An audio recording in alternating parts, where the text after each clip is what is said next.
dipersembahkan oleh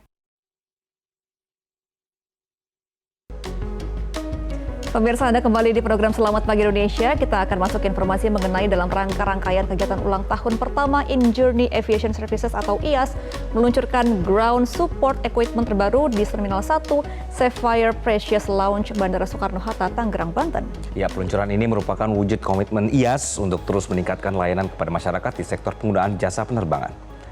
Mengangkat tema From Day One to Year One, The Journey Starts Now, perayaan HUT pertama IAS yang digelar pada 9 Januari 2025 dihadiri oleh Direktur Utama IAS, Dendi Danianto, jajaran Direktur IAS, Direksi InJourney Airport, hingga jajaran Kepala Otoritas Wilayah Bandara Soekarno-Hatta.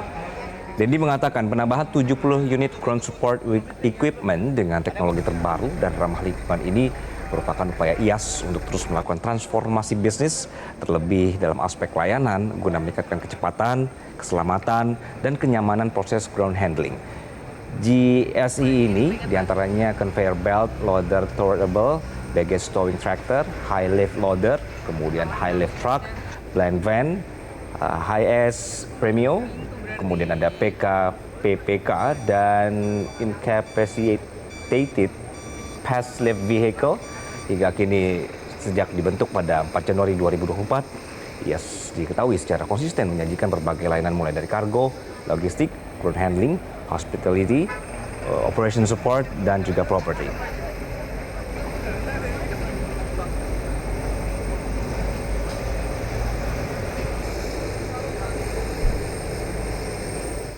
Menjadi penyedia jasa layanan aviasi, logistik, dan kargo yang profesional dan kompeten di Indonesia dan regional membuat InJourney Aviation Services berkomitmen untuk terus meningkatkan pelayanan kepada masyarakat di sektor operasional bandara. Lantas apa saja inovasi dan strategi ke depan? Berikut kita simak bincang-bincang Valencia Belvinci bersama dengan Dirut InJourney Aviation Services, Dendi Tegar Danianto dalam segmen Ketuk Pintu.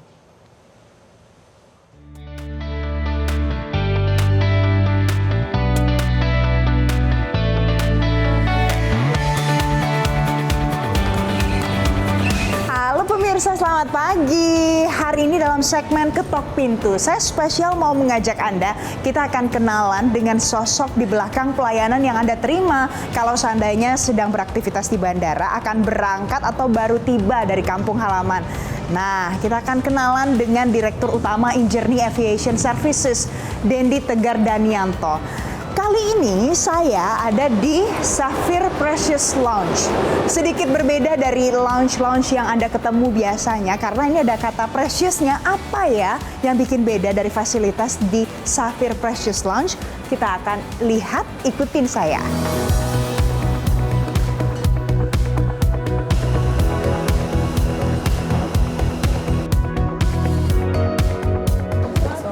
Selamat pagi.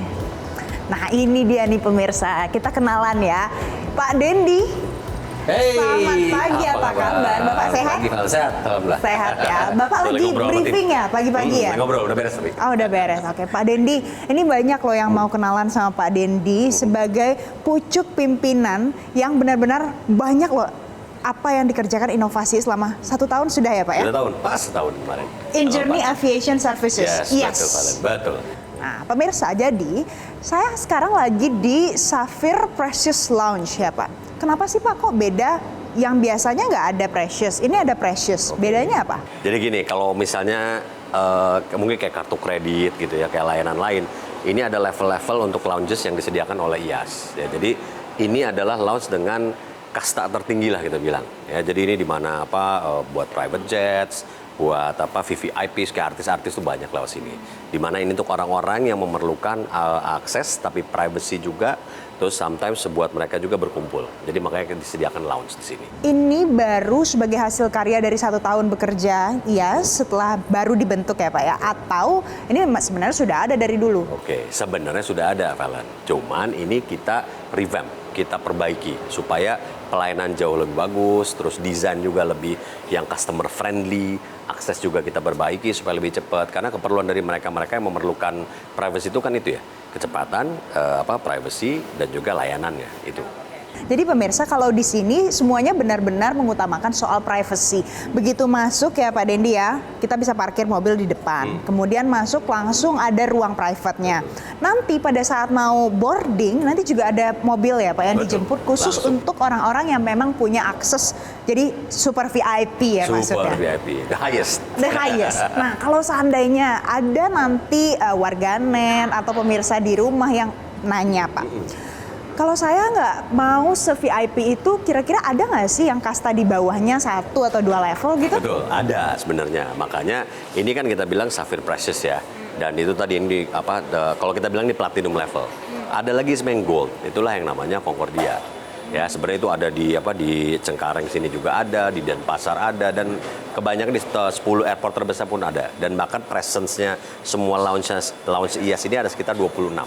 Ada Ya, sekitar 26 lounge 26. itu tadi. Nah, itu memang dalam satu airport bisa 2 atau 3 kadang-kadang. Contoh kayak Bali kan ada 2, ada di internasional, ada juga di domestik. Jadi sebenarnya kalau tadi Valen tanya, kalau saya mau yang levelnya yang gold aja deh, ada nggak sih? Ada. Oke. Jadi kurang lebih sekarang ada 26 ya Pak Dendi. Tapi kan kalau kita lihat kota-kota di Indonesia banyak ya Pak. Kira-kira nanti cuma 26 atau tambahnya akan berapa banyak lagi Kita Pak? maunya banyak. Kita maunya supaya bisa mencakup di bahkan sampai airport terkecil pun. Ya, cuman kan memang kita harus lihat dari segi apakah bisnis modelnya cocok dengan pelanggan yang ada. Kan kita harus lihat itu ya. Market friendly lah harus kayak begitu. Nah, soal market friendly, kalau kita lihat nih Pak di sini, ini kan desainnya ada budaya, full of heritage. Jadi sebenarnya ini tuh market yang dipilih itu siapa ya Pak? Kenapa sih yang dipilih heritage-nya seperti Gitu ini ya. Pak? Jadi kalau kita lihat gini, Valen. Heritage ini kan sebenarnya karena lounge-nya sudah ada dari dulu. Bahkan ini kan dulu menjadi lounge untuk kenegaraan. Presiden pun lewat di sini. Ya, tapi karena sekarang sudah ada VVIP baru, ya, makanya untuk kenegaraan lewat sana. Nah, kita pertahankan heritage ini karena kita merasa bahwa ini kan juga bercerita tentang culture kita, ya, bahwa sejarah itu harus kita perhatikan juga. Yang kita tinggal tambahkan, kita tinggal revamp lah istilahnya. Itu hanya mungkin dari segi lightingnya, tatanan lighting, tatanan lampu, tatanan penyediaan makanan umpama, lebih ke situ. Tapi kita mau ini mempertahankan karena kita juga sudah melakukan market survey ya, bahwa heritage itu kalau buat certain market ya, orang-orang yang memang suka dengan pelayanan khusus, mereka justru appreciate dengan seperti ini.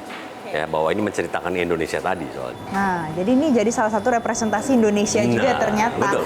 Dulu katanya Presiden Soeharto juga transitnya di sini ya Pak Karena Dendi untuk ya? presidenan tadi. Ruangannya masih ada, ruangan Ada, transit itu di ya? atas itu. Dan bisa diakses juga? Bisa, kan sekarang sudah menjadi semi public privacy tadi. Ya, jadi udah bukan buat kenegaraan lagi. Kenegaraan dari VVIP gate yang baru. Oke, Pak Dendi tadi udah jelasin soal heritage yang ada di sini, ornamen-ornamennya, terus fasilitasnya. Bapak mau ngajakin saya kemana lagi? Nah, oke, yang harus kita lihat pertama kali adalah lounge kita seperti apa. Nah, kita lihat lounge-nya ya, yang Pak ya. untuk private room-nya ya. Nanti Valen akan lihat bahwa nih yang sudah kita rubah supaya lebih nyaman, lebih privacy seperti apa. Oke, kalau gitu pemirsa ikut ya, kita lihat sama-sama gimana lounge private-nya kalau di Sapphire Precious Lounge. Yes. Ayo Ya. Pak Dendi. Ayo.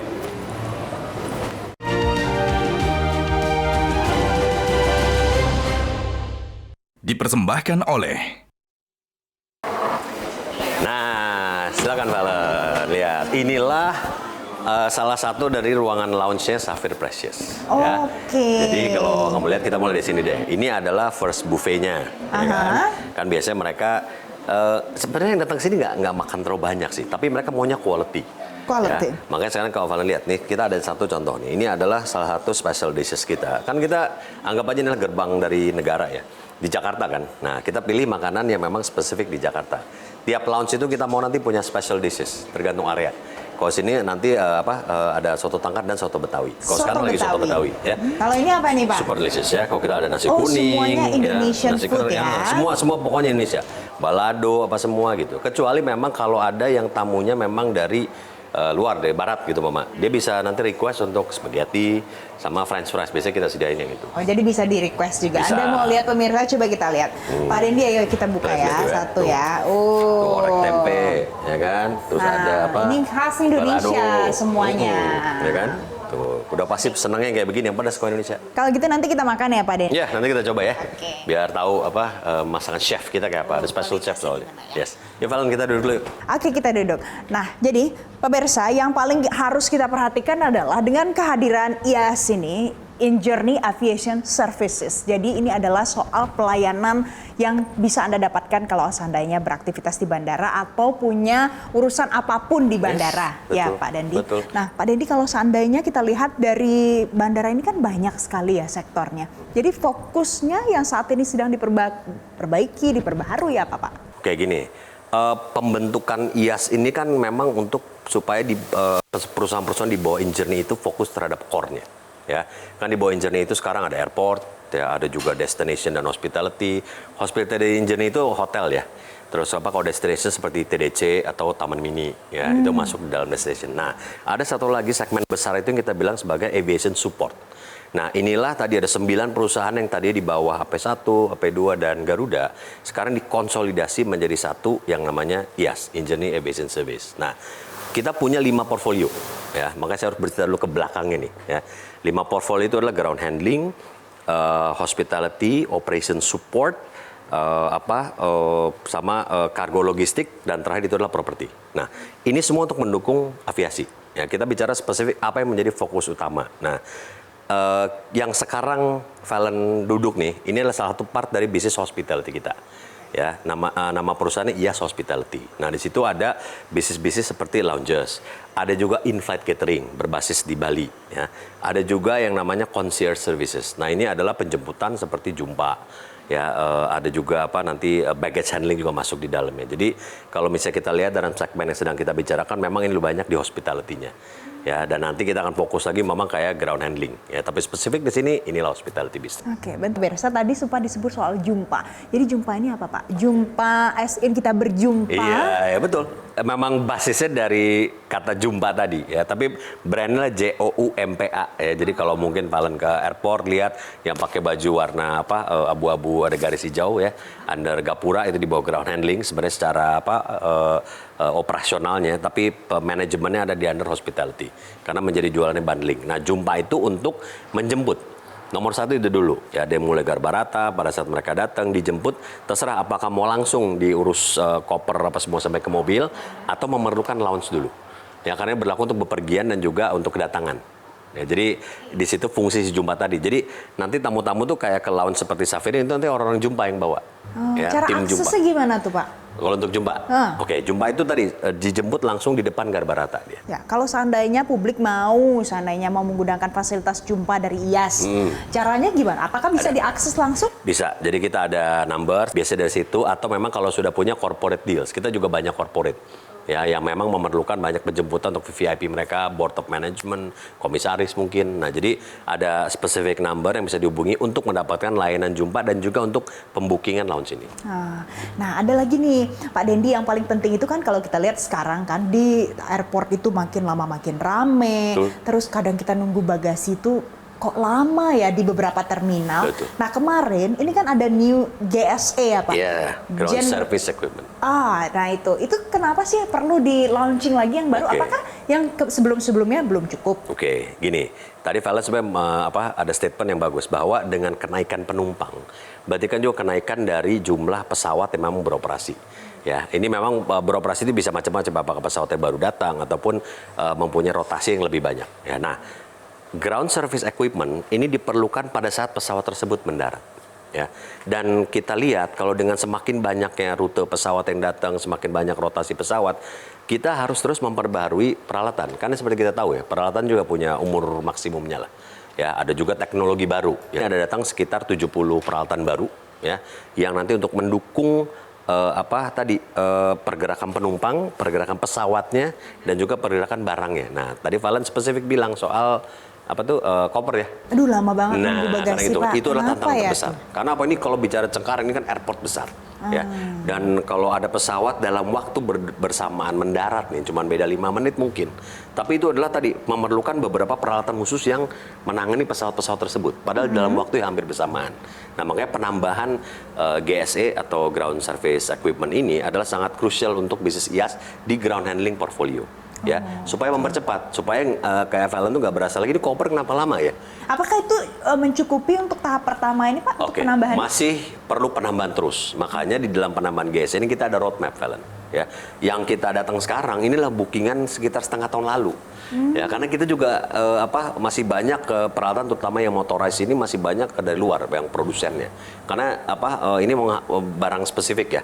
Kalau motorized itu kan sesuatu yang lebih ini ya, lebih khusus lah. Ya, ada yang memang harus datang dari penyedia pesawatnya kadang-kadang, spek harus sama. Jadi bookingnya memang lama. Ya. Ada tantangan apa sih Pak yang dihadapi sejauh ini Pak sebagai seorang pucuk pimpinannya Pak Bapak menjalani ini? Mungkin salah satu tantangan terbesar ini untuk mengorkestrasi dari 5 portfolio ya yang diterjemahkan menjadi 5 perusahaan yang diterjemahkan menjadi 15 line of business. Itu tantangan terbesarnya. Jadi mengorkestrasikan ini benar-benar harus bisa menggerakkan semua semua sektornya, semua orangnya, semua peralatan kita, bahkan sampai juga di dukungan finansialnya. Jadi cukup pekerjaan yang ini yang memberikan tantangan ya untuk karir saya pribadi juga. Ya, tapi fun, menyenangkan ini. Nah, karena ini kita bicara personal ya Pak pribadi. Jadi ada tantangan tapi menyenangkan. Yes. Pak Dendi punya mungkin role model, percontohan karena Indonesia pasti bukan yang paling bagus yang pertama kan. Betul. Bapak mencontoh atau meniru bagian mana dari negara mana? Oke. Sebenarnya kalau kita lihat IAS lah secara spesifik ya, kita memang banyak sekarang mencontoh berkiblatnya bahkan ke Middle East kebanyakannya. Karena Middle East ini punya agak kesamaan dengan kita.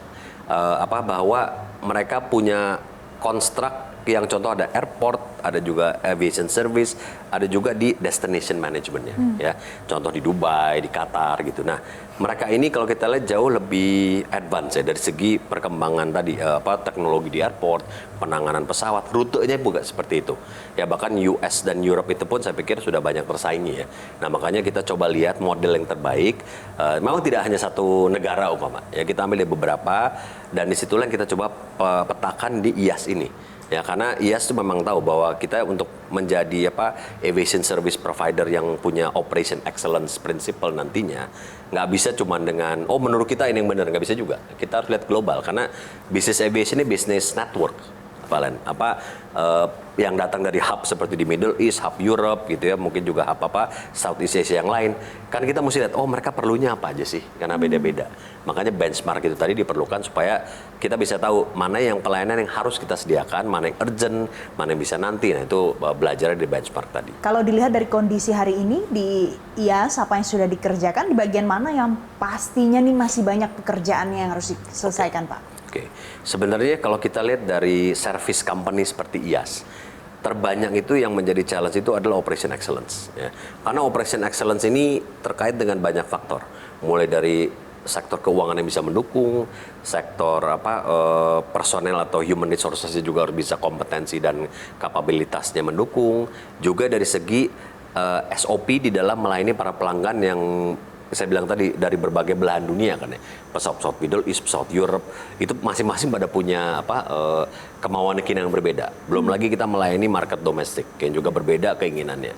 Jadi balance antara penguasaan di internal kita ya yang operation excellence tadi dengan kalau bahasa Inggrisnya what customer wants. Nah ini menjadi key-nya untuk bisa balance tadi gitu. Dan ini juga pasti harus terus expand kan Pak? Tidak hanya fokus di Jakarta saja atau di bandara-bandara yang sebenarnya sudah internasional dan besar. Betul. Sejauh ini kalau progresnya bagaimana Pak? Gini, ekspansi ini memang kita maunya tahun ini lebih banyak untuk operation excellence tadi di tempat yang ada. Nah, kalau di dalam roadmap ya sendiri, kita ini punya cita-cita sesuai dengan visi kita juga untuk beroperasi in Indonesia and beyond. Jadi kita akan targetnya nanti adalah di sekitaran Southeast Asia. Ya di Southeast Asia contoh nih, kalau nanti kita punya partner, mereka mau beroperasi apakah di Vietnam, Kamboja, nah IAS itu harus ada di sana. Kita bisa pilih dari 5 portfolio kita yang ada, mana sih yang bisa beroperasi di luar.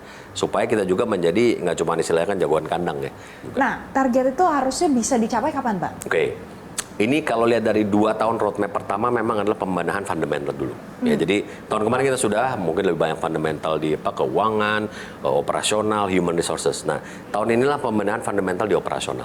Ya, setelah kita selesai makanya masuk nanti kita bagi dalam jangka panjang kita sebenarnya 5 tahun tapi 2 tahun kita cacahnya.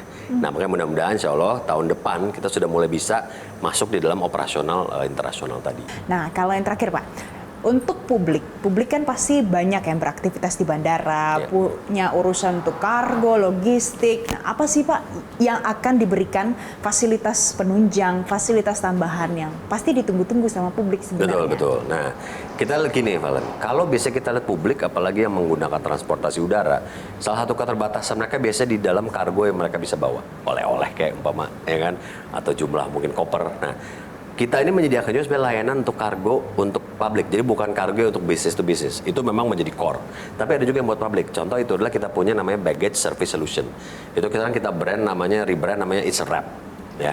Nah itu sebenarnya salah satu serap, nggak cuma bungkus koper aja tuh dengan pelindung plastik itu kan, tapi ada juga sebenarnya pengiriman door to door. Ya umpama nih kita baru dari Ujung Pandang, kita bawa bakso tuh dari sana, anak-anak mungkin bawa duren sana gitu ya.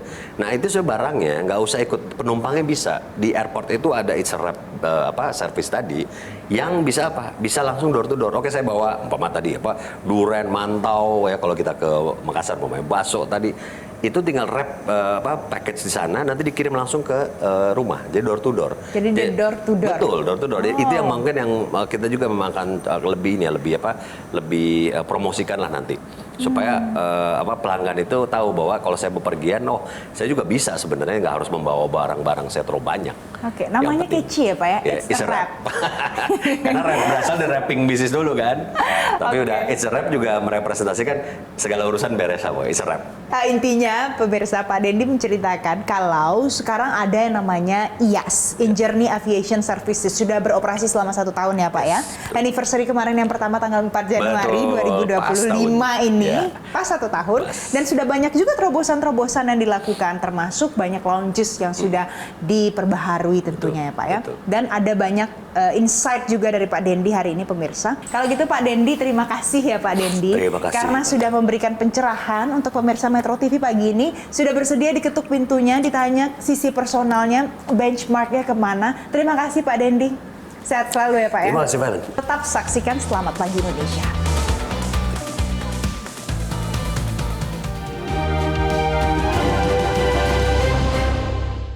Jelajahi cara baru mendapatkan informasi. Download Metro TV Extend sekarang.